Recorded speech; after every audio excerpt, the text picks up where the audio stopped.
If you want your money to work for you, don't be lazy with your investments. Make it add value for you right now.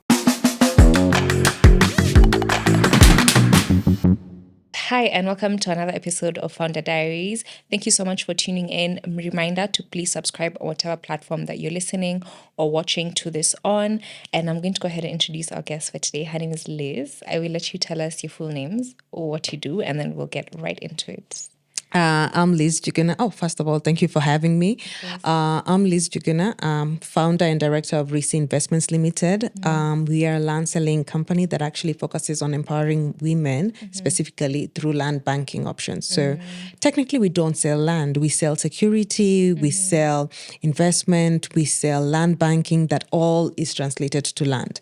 So we sell what happens when you receive this parcel. We just don't sell that 50 by 100 or that quarter acre or that half an acre. No, but what it does for you as a woman, what it gives you, how it empowers you, that is how we sell.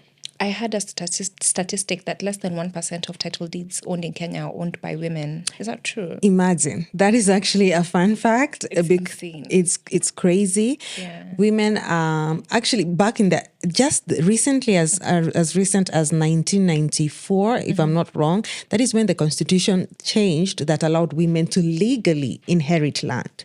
Before we couldn't inherit. It wasn't legally bound for us to inherit. So for us, it's been what? Let's say 30 years of us now trying to get land. Yeah. So women, we're just catching up. We need to increase that statistic. Exactly. All right. So I'm curious to hear your origin story. How did you get into real estate and specifically land? Because it's not a glamorous or easy industry. So how did you find yourself there? This is the craziest story because everyone I tell, they will be like, no, you're just joking because this is just out of this. First of all, my friend used to work at a real estate company, right? And at that particular time, I was a producer at Get a Radio. Now, I did not tell my parents I got employed because I was still a student at UON. How old were you at this point? At that time, I was around 18, 19. I was a student at UON. So when I went to Get a Radio, I started off as an internship. And I got hired. Now, I didn't tell anyone why. They would cut me off. You know, parents, how they are. You're hired, you're employed. Now start paying your own bills. I didn't want that. So I had two salaries, as I said. My friend came to me and told me, listen, Liz, there are some property that is being sold at Kamaki's bypass. We can buy and they are selling in installments and I can show you how to flip it. And I was like, okay, why not? So I jumped on it. To be honest, some visions you're given, you jump on other people's visions. I jumped on it. We bought and also she bought for her own and then she flipped it and I got double the value. And I was like, hey, wait. In what period of time? She flipped it in 6 months. Why? Because what happened was the bypass was not done. Yeah. The bypass was not done. And people were saying it's coming, it's coming, it's coming. And then once now it was given the green light, a value shot up, Yvonne. Value shot up of that area, the value shot up. Do you mind giving us the numbers? So I bought mine at 300. What were the installments? Because you paid in installments. I paid in right? installment. I was paying about 15,000 a month. Yeah. If I have more, I would, because at the time in campus, I used to do some odd jobs. I used to be a promo girl. So I used to do that. So I would get 2K, 5K here. And I was like, why not? Because I'm being sustained by my parents. So I would just put it in. And I thought nothing of it. I thought I'll just get a piece of land. And in all honesty, when I was growing up, I assumed or I had this perception that I would have a career and my husband will bring the property. So the thought of her owning, it excited me at that particular time. But I wasn't thinking of it as a long-term thing. So 300, flipped it at around 700. I remember it was 700 and then we deducted about 50,000 for the transfer. So I was like, wait, at once. This one was paid at once, not in installments the way I paid. Now, that money for a student was a lot. You'd be like, what? Even now, that's a lot of money. It's a lot. To see it at once, it's a lot. So I was like, oh, wait, this is crazy. I want to do some more. So we did more and more. And then I was like, and of course, we encountered cases where we were kind of scammed. But I was like, okay, why don't I open a place for women? And then Rissi happened, and I ended up opening the company. So how long has it been since Rissi?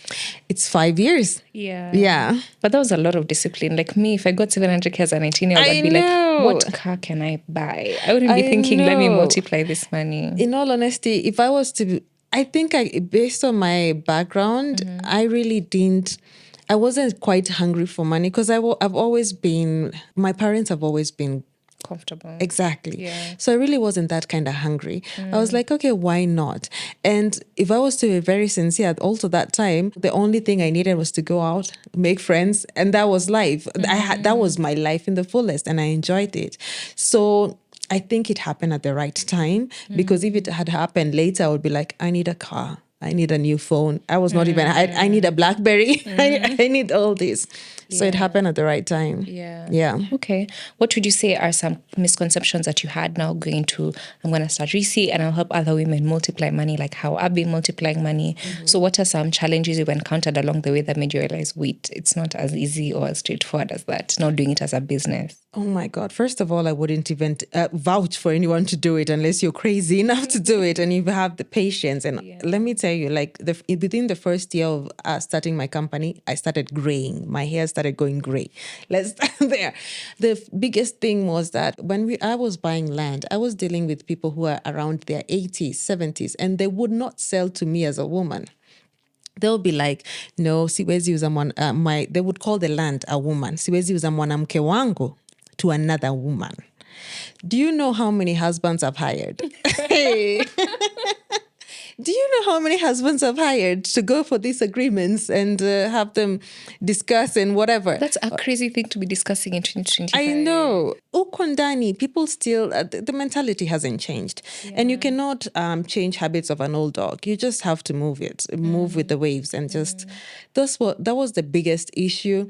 And also, it's just trying to grab, make a space for yourself. When I started, people told me you are crazy to just focus on women.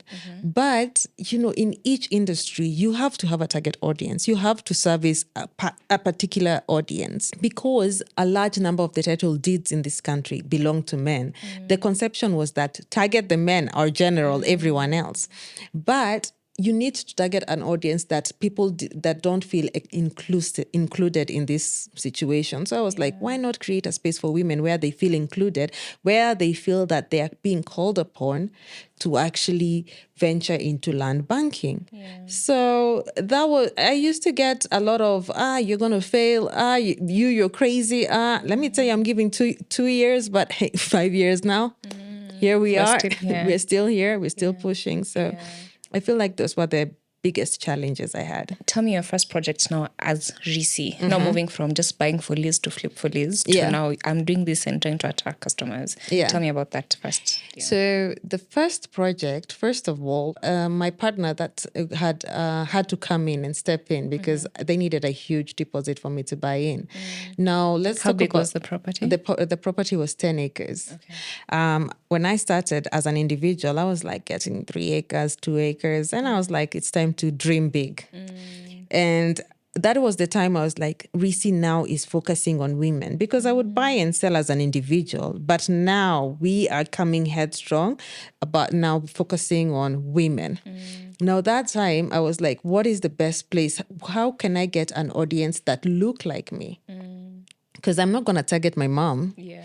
I have to target audiences that look like me. Where can I find my audiences? So that is social media. Who do my audience listen to? I had to figure out that. That was, I think, my biggest homework. Who do my audience listen to? And I was like, okay, because at that time, we weren't really pushing founder generated content. It's more of influencer generated content.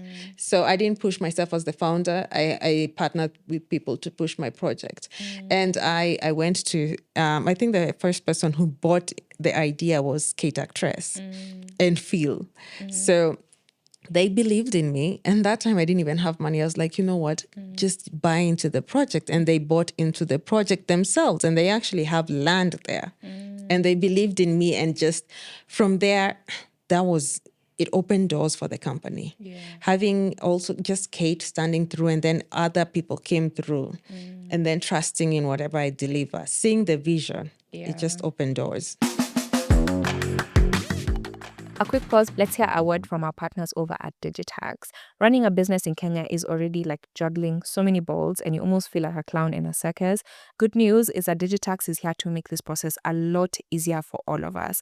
They have a platform where you can easily create your invoices, send them to your customers or your suppliers, as well as be able to also verify any invoices that you receive. And it also allows you to view all of your historical data, and they don't experience any downtime. Digitax is here to make this process of e-invoicing a lot easier and, most importantly, carry compliant. Make sure to check the caption for details on how to sign up, and you can easily access on your phone, your computer, your desktop, or wherever you go. They're your tax assistant in your pocket. Okay, so now that you have had quite a bit of experience under your belt, what are some things that you look at when you're looking to buy and flip property that will help you see, okay, here there's potential to grow, here there's no potential to grow, and what makes you decide, I'm going to invest here, I'm not going to invest here? Now, that's a good question, because I always say every land has its own potential. It depends on whether you have the vision to actually foresee the potential of that property. But in case you lack the vision, because it's not given to everyone, not everyone can go and do an off-grid house. And then it becomes a huge thing, and then it actually increases the value of your land. Not everyone was given that vision. But if for the ones who are not, what the first thing I look at is, one, who are my neighbors? Okay, your neighbors determine the value of your land, because your neighbors will develop the land that they are in. If you have strong neighbors, you would rather have a 50 by 100 next to the Ndegwa than 100 acres that is just in the middle of I don't know where, and your neighbors are doing absolutely nothing. Why would you do that? Your neighbors determine that. Just check on the neighbors. Second, what are the developments that are happening? Are there roads coming? What is a superhighway coming? What are the developments coming that way? Is there a technical? Because if a government opens a technical school, that means they're going to invest heavily on that area. So that means there's potential of people looking for housing. So you buy land and then you sell either to a developer, or you decide, wait, maybe I can do a small, let's start with studio apartments. Just start charging 7,000. You just have to start. Yeah.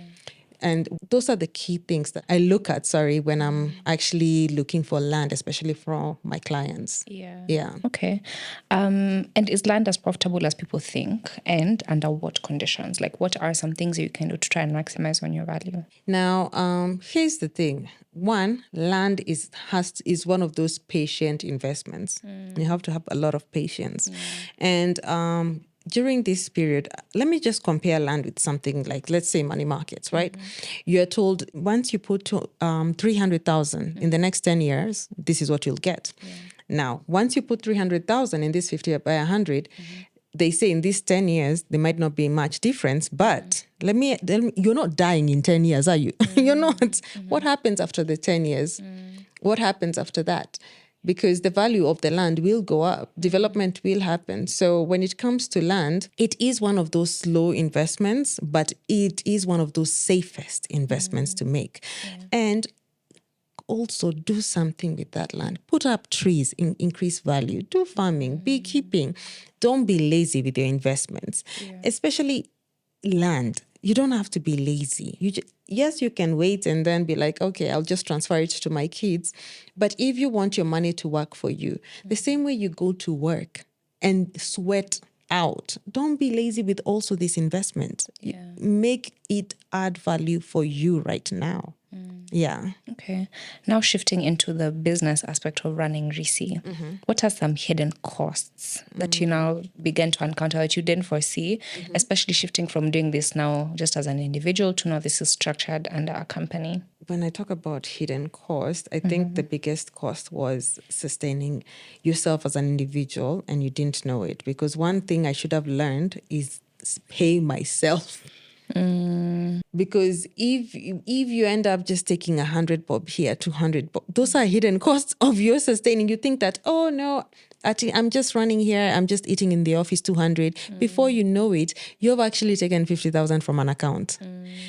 That is one of the biggest costs, you as an individual, because you don't actually understand that the first thing you need to do, your time is being used. You need to cater for that. You need to eat. You need to cater for that. You need you need to keep yourself up to par so that your mental health is okay, so that you don't crash. That a cost is incurred, and that is costs that are hidden that you end up just taking away from the business, and you end up being like, okay, I'm just leaving. I'm just paying 200, 100 here, 500, but you're taking away from the business. Yeah. Those are the biggest hidden costs. And yes, you can say, oh, electricity. No, those are not even costs. Hidden cost is you as an individual and what you take out from the business. So when did you start paying yourself now, like properly and consistently? God. In all honesty, I started paying myself as recent as last year, which is so bad.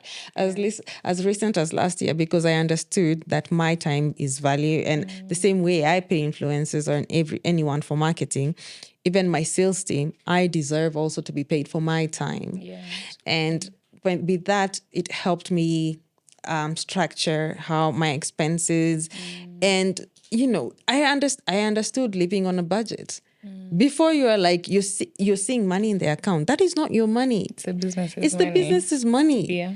So stop touching the business's money. The business is a whole entity on its own. You are a whole person on your own. So figure out how to legally take the money out of the business, because you will end up drying the accounts, and then you're not even paying what you need to pay in terms of taxes and etc. So just start paying yourself, even if it's 5,000. If that is what the business can afford, do that. Yeah. Okay. What are some painful or expensive lessons that you learned while starting out? The most expensive is to learn when to let go, especially with staff. Loyalty is expensive. Just because they were there during the beginning doesn't mean that they should be there in the next chapter. They gave you what they could in the beginning.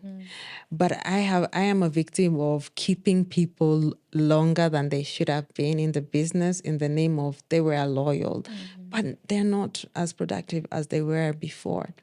So you're paying salaries for people that are not productive, and you're costing the business. So learn when to let go.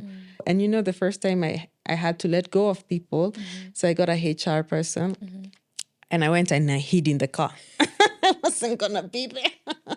I went and hid in the car so the HR can do the whole process, because I empathize. I was there empathizing with their kids, with their parents. But wait a minute, the business was struggling and I was keeping these people, but I'm empathizing with everything, who they support. But we are not helping each other. I'm not helping them grow, because eventually the business would have collapsed. So all entrepreneurs should understand when to cut off people and when to let them go. Yeah, that's a very valid point. I think especially when it's not because they've not done anything wrong, they're not a bad employee, but especially when they're incompetent. They can be nice, but incompetent. I think that's usually the most painful one. Okay.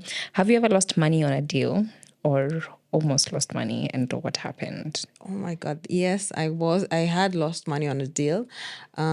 Someone sold me land. Let me tell you something, ladies. When we are selling you land, be sure we have actually struggled. We have done a lot of research. As already to Mechomeka, and for us to bring that land to you, to make sure it's clean, we have struggled. There's this time I bought land, and a whole individual understood. There were two families, So there was here in Kenya, two families are entitled. If you had two wives, both of them are entitled to that piece of land. So the person had, the individual who initially owned the land had passed away. And the wives, actually, one decided to do the transfer. And I did the search, legally done. I didn't do the groundwork to find out Talking to neighbors and is there anyone else who can come and say that this land belongs to them.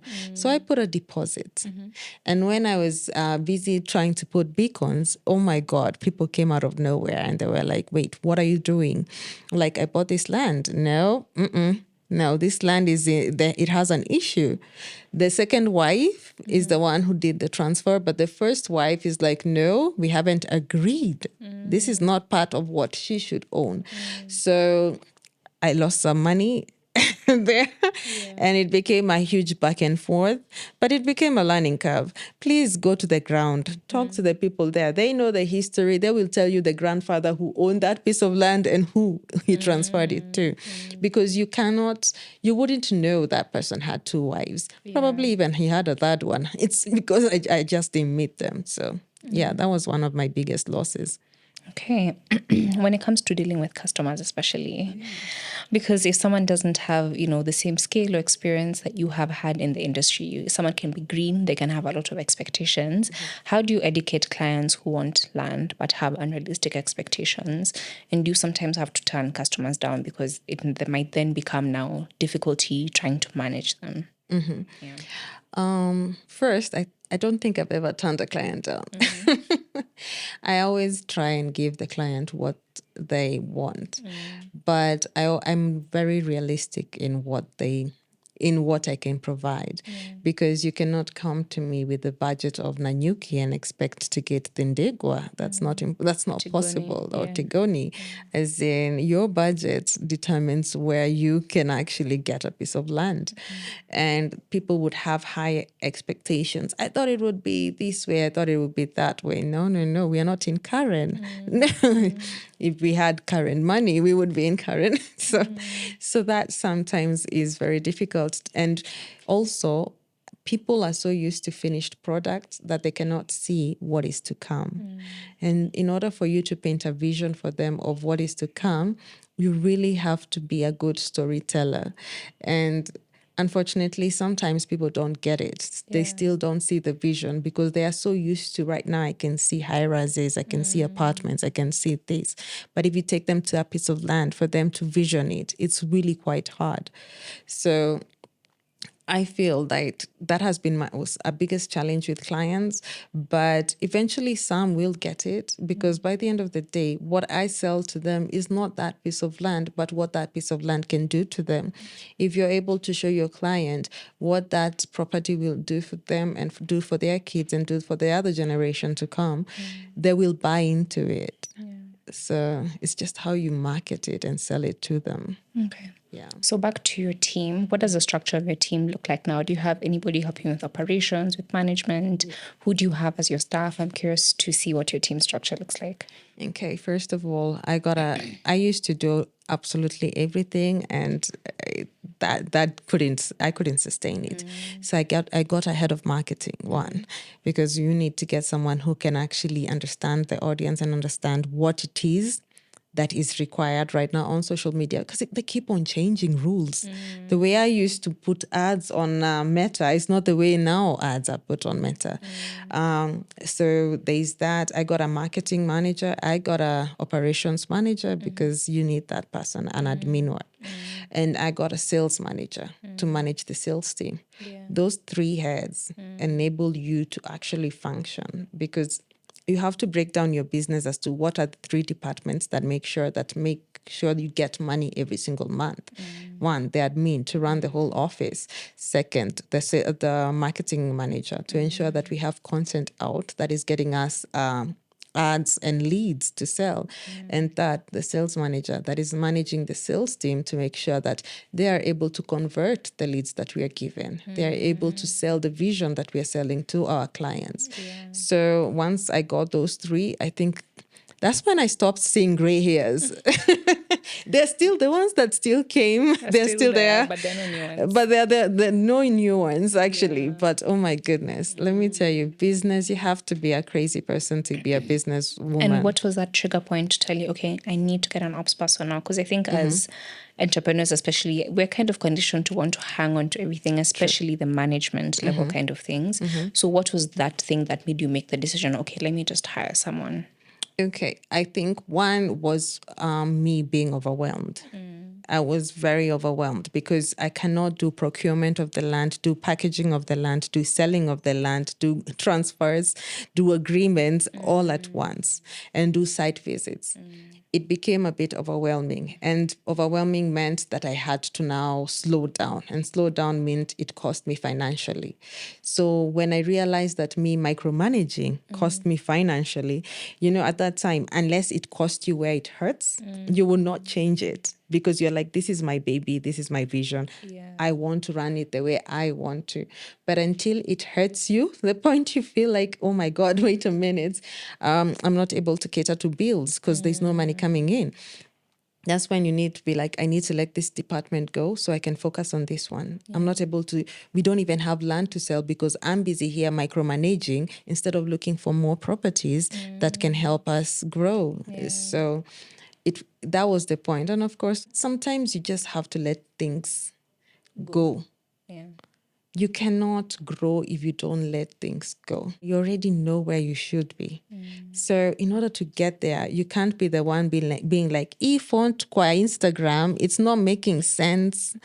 How? No, that should not be your problem. Or be like, where, Sam, you didn't close this client. How did you talk to them? No. Yes, you can do some PDRs every month and go through it, but not on a daily basis. You cannot manage because you will not grow. True, it can get very exhausting. Yeah. So I can imagine for you guys, it must be a very capital intensive business because on the one hand, you've maybe bought a property, you've divided it, you've made some profit. You have to buy another one to keep the cycle going. Yes. So how are you able to strike a balance between acquiring more property to generate more income versus retaining profits, one for yourself, but also retaining profits for the business and not get caught in that cycle of you make money, you put all of it back, you put all of it back. Yeah. True. Now, that's the good thing about getting someone to do your finances and accounts, because now you're able to go through your books and understand what are you putting in, what's your income on a monthly basis, who are your creditors at this particular moment, who do you owe, and then from there we prioritize in terms of this. Whatever comes in, the first thing you have to understand is money is, until you pay expenses, you never count any profits. So right now I'll have maybe I'm selling 3. Let's assume I have 4 plots that I've sold, and I'm calculating, this is the amount of money I'm going to 10 make million. it. Nay, I'm saying this is 10 million, 20 million. Let me tell you something. You haven't, before that 10, 20 million, you have to get out the costs. You have to make sure the transfer cost is incorporated, the salaries is incorporated.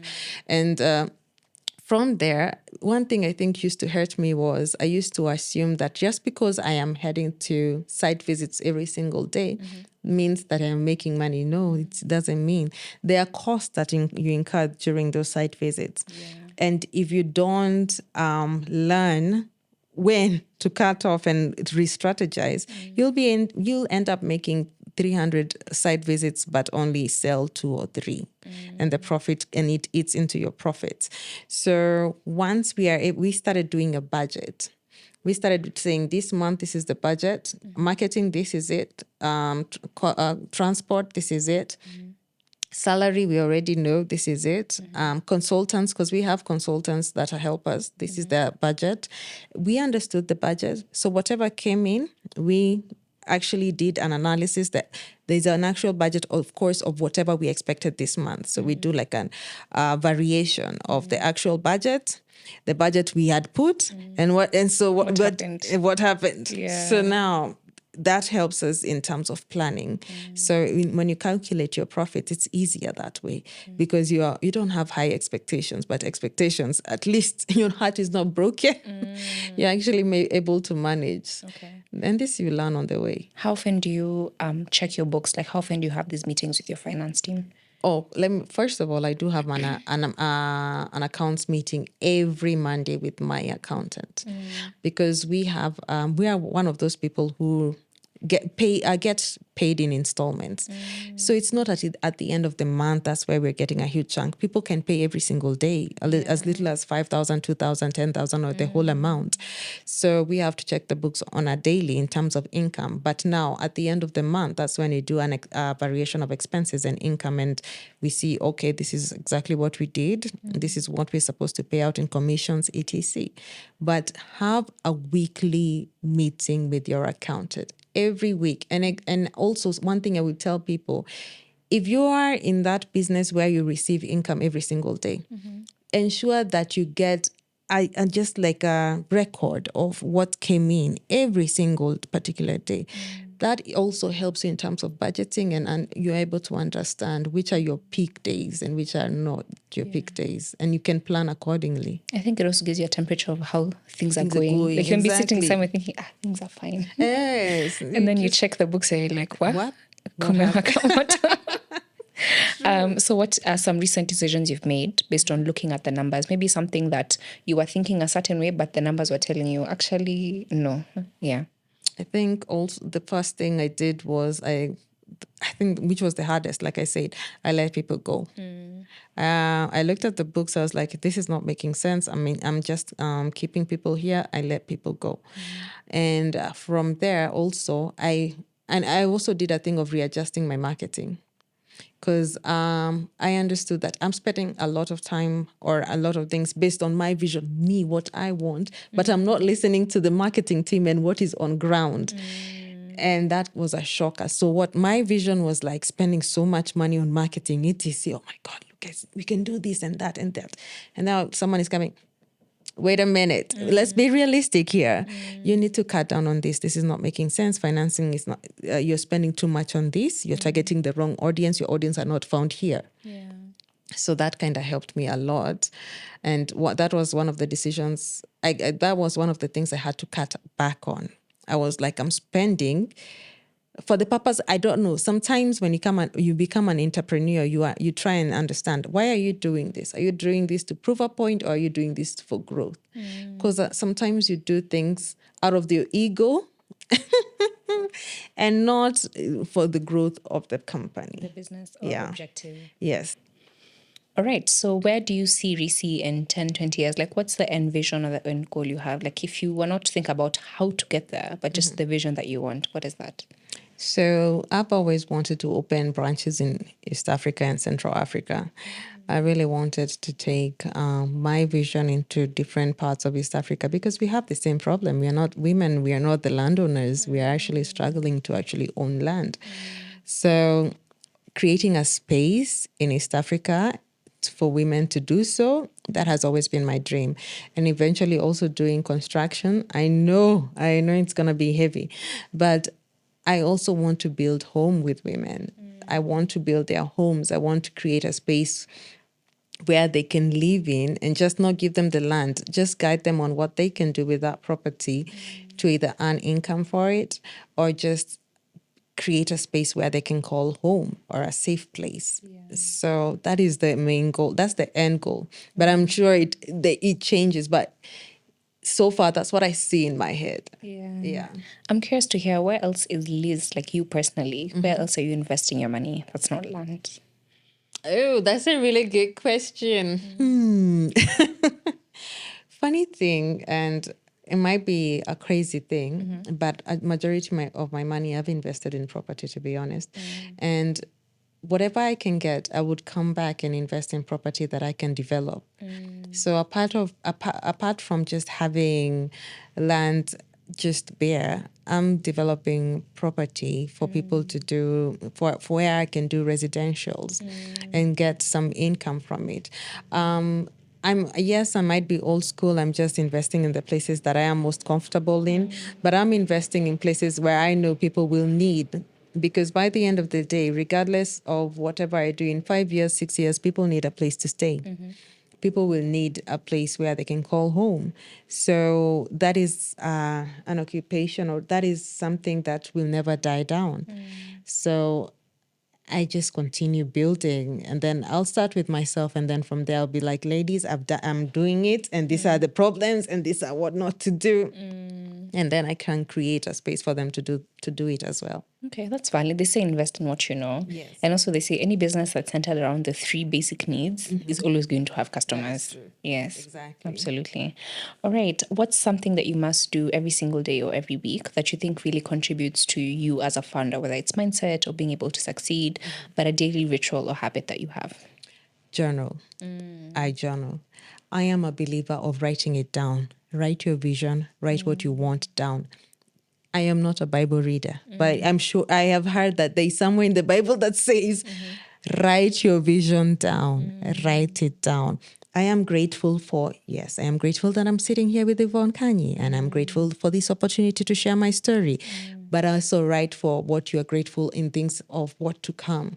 I'm grateful I'm going to drive, I don't know, what's the latest car? A Range Rover, I guess. I'm assuming. But write what you want in terms and talk about it in gratitude. I am grateful for this, and it hasn't arrived yet, because I look at my gratitude book, and everything that I was grateful for has come to pass. And I'm not trying to be here and be like one of those motivational speakers and be like, oh, whatever you wish for will come to pass if you write it down. But Oprah actually had something when she said it, write it down, write all you want down, because the act of writing it down gives it power and releases your intention to the universe. So that I do it on a daily, and it happens. And I actually even encourage my staff to do it. They have to write it down. It's gonna be clear in your head, and then from there, however it happens, you don't know. You just first know that this is what you want. The rest will just fall Will into figure place. itself out. Yeah. Yes. I'm also a huge believer in that. I second that. Awesome. So we're going to wrap up with our quick fire questions. So you answer in a sentence or less. When is the last time you took a day off? August. Okay, not bad. August, not bad. yeah. Some people on this podcast have not been able to remember. Yeah. What is the last thing you did for fun? I went outing with my girls. Invest in a good friendship group. Invest in a good friendship group. It will help Community you. is everything. Yeah. Community is everything. Invest in I find that. it interesting that I can sit here and be like, have a problem that is really bothering me. Yeah. Then you text the girls in the group, they're like, solution is so simple, A, B, C, D, F, G. And flip side, someone else has a problem there, and for you, the solution is so simple. So definitely finding community in this season as founders is critical. Exactly. I think it's also kind of the secret to kind of hacking it. Okay. What's one thing you struggle with that you wish more people talked about, whether it's personal or business? How to manage personal and business, to be honest. You're expected to always be at a 10, but especially being a founder. But the same way your employees are going through their personal headache, the same way they're handling kids and everything, you are also handling the same. And then the business on top of that. And then the business on top of that. But you're expected to actually appear at a 10. all times. Exactly. So I don't understand. I really want people to talk about not being the strongest soldier all the time. And when is it okay to actually take a minute? Because right now we are expected to be soldiers. No, we're not. And always have it figured out. Yeah, we don't. That's very valid. I keep telling my employees I'm just a girl. Just a girl. Figuring it out. If you had the ability to make a universal law that everyone must follow, what would it be? That's a good one. Extend grace to people. You don't know what people are going through. Extend grace. Yeah. Valid. Yeah. What does success look like now versus when you first started? Freedom of time. I bought my time back. And that is, compared to when I started right now, I think I'm at a better position because I was handling everything and I finally bought my time back. Yeah. So I have a more. When did you finally quit your job, by the way? Oh my goodness. Yeah. Let me tell you, after Get Radio, I went to Nairobi. And so I was still in the media. Yeah. But for the Nairobian, it was like 2020. I was like, hey, bye. Yeah, I'm gone. I'm not writing anymore. And that was when I was like, let me just focus on this baby. Yeah. Okay. So for the last question, it has 2 parts to it. Okay. So one, you're going to leave a question for the next guest to answer. Nice. And then the last guest also left you a question. Oh, so you can okay. give me a question first, and then I'll tell you what they wanted you to answer. How do they find peace in the chaos when it comes to business? Okay. Yeah. All right. The question that was left for you is, what's keeping you up at night? I think sometimes it's the fear of what is to come. That tends to, I know everything is going to be okay. And I know everything, you have a plan, we have a strategy, but that doesn't mean, it doesn't stop the fear. It doesn't. So I have to fight to do everything in spite of my fear. I have to push myself in spite of my fear. So fear keeps me up at night, but I do everything in spite of it. Yeah. Okay, that's beautiful. Thank you so much for coming on set. Thank you. Please plug your business. Tell people how to find you, and maybe tell them about like your current project that you're selling. Awesome. So, one, you can find us at Risiih Investments on Instagram, TikTok, and our website at risihinvestment.co.ke. Currently, we have a project called Nanyuki Lanes. Yvonne was part of it. What we are selling is what you can do with that property, because apart from selling you that land, we are also giving you plans and costing of how you can do holiday homes such as Airbnb and such as A-frame, and container homes that you can do Airbnb projects and start earning residual income from that piece of land. So we are going to give you that costing that gives you a guideline and just walk with you through that process by giving you our contractor. We're not just going to throw you out to the wolves. We'll give you our contractor that we have vetted, and he will be able to walk with you through this process and now start making money off of your land. So that is a project that I love. So that's an eighth of an acre is going for $299 cash, but you can pay in installments at $320,000.